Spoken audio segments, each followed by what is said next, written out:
magigiba kayo rito. Ang tindi nito ha. General Torre, pwede na raw sa Senado sa 2028. Naku, maraming DDS na tataas ang kilay dyan. Paano na yan DDS? Paano na yan Duterte supporters? Ha? Ang may sabi nito ay si dating Senador Sonny Trillanes.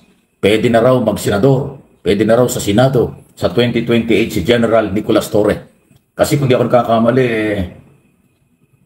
19 months o kulang-kulang na 2 taon pa ang natitira sa term ni General Torre as PNP, as General or official ng Philippine National Police Director General. Kasi magre-retire, meron pong mandatory retirement pagkatapos pagdating ng 56 years old.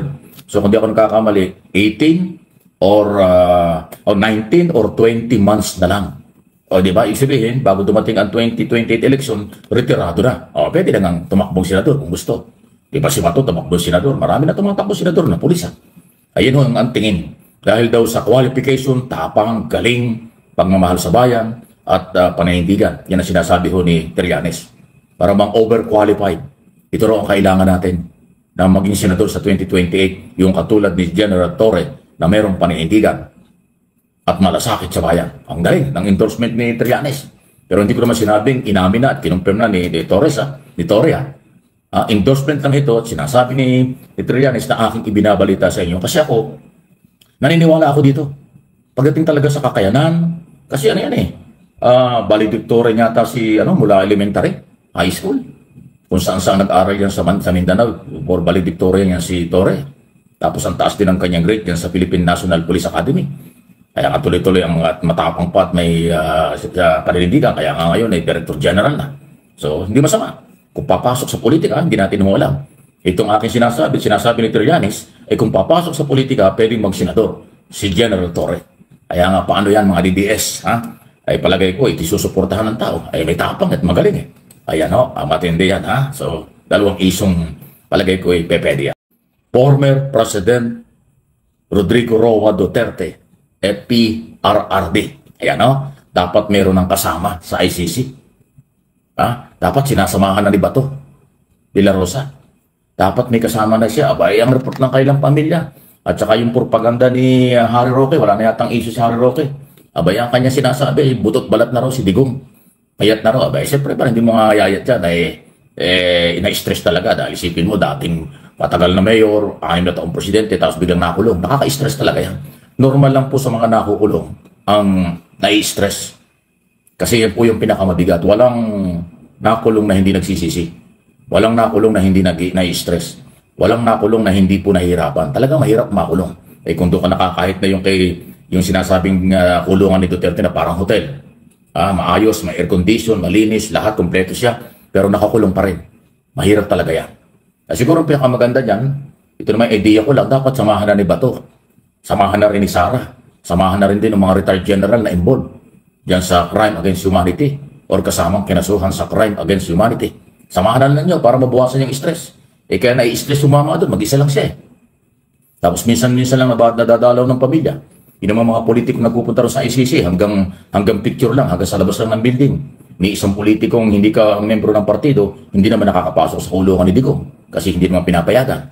Kahit pa mga senador yan. Ay palagi ko, kaya nai-stress si Duterte kasi naiisip niya, bakit ako lang mag-isa? Hindi lang naman ako ang may kasalanan, hindi lang naman ako may gawa nito. Kaya Senador Bato, samahan mo na.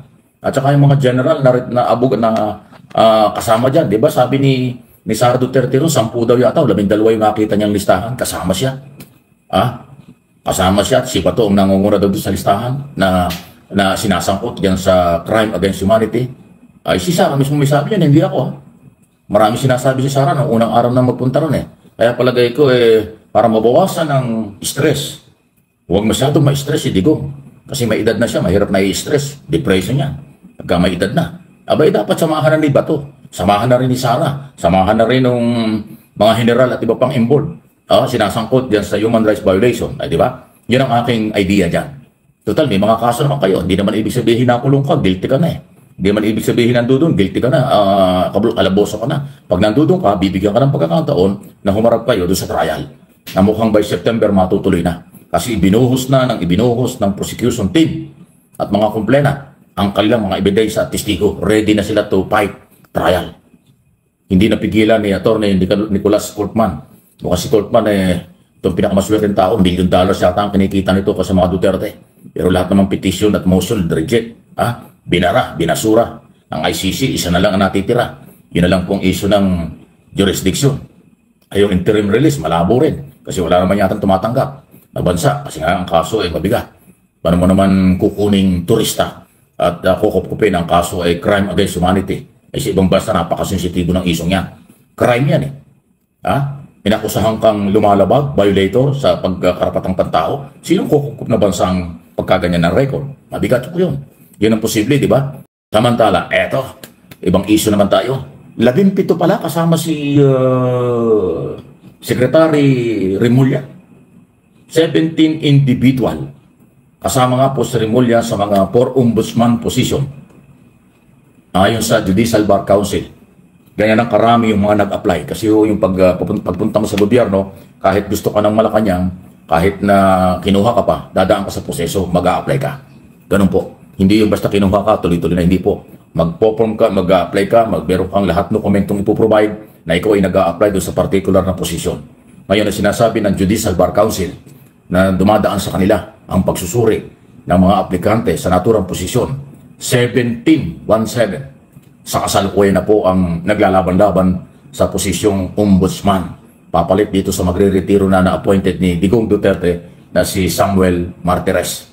Merong di umanong 2 retired associate justice ang nandiyan.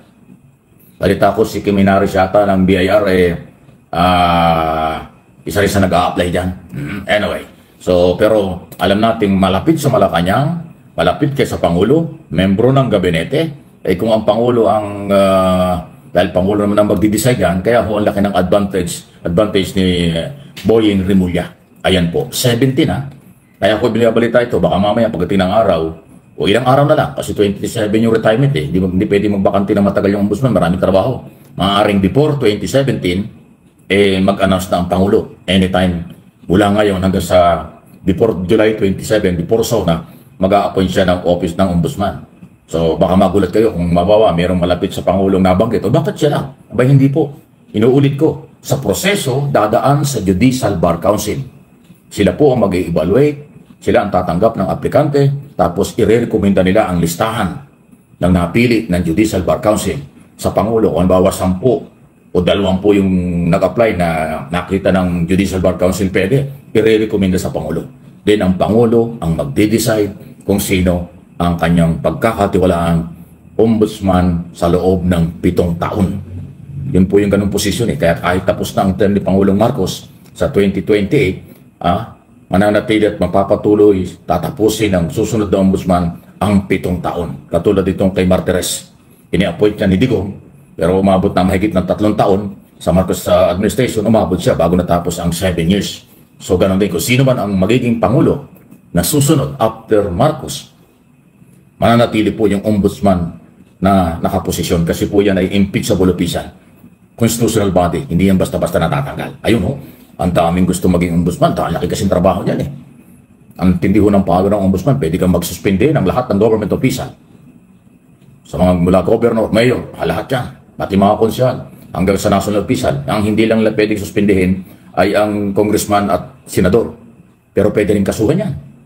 Lahat po ng walang immunity, pwedeng kasuhan ng ombudsman. Lahat ng walang immunity, pwedeng kasuhan ng mamamayan sa Office of the Ombudsman. Pag binakit ang ebidensya, pwedeng ipailang kaso at pwedeng masuspinde. Yan ang power, authority ng ombudsman. Kaya hindi pangkaraniwang posisyon. Kaya ang nandiyan talaga at dapat ilagay dyan, bihasa sa ating mga batas. Talagang may tapang at paninindigan. Kasi hindi pwede dyan ang walang balls.